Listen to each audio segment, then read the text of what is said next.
আসসালামু আলাইকুম। যেখান থেকে দেখছেন আশা করি সবাই ভালো আছেন।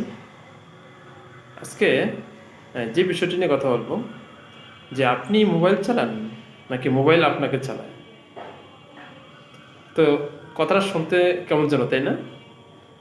আসলে আপনি যদি মোবাইল চালান তাহলে তো কোনো কথা নেই।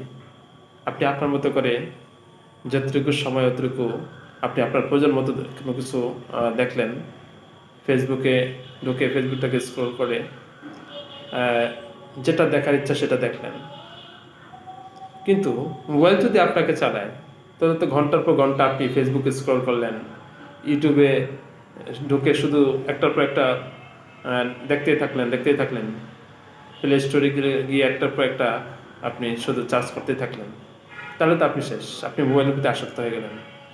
এটা আপনাকে একসময় ধ্বংসের দিকে নিয়ে যাবে।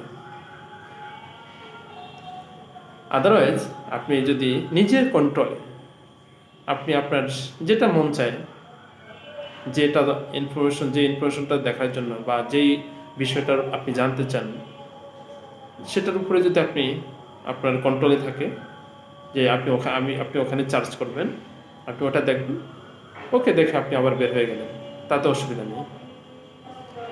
তো সুতরাং আপনি মোবাইলকে চালান।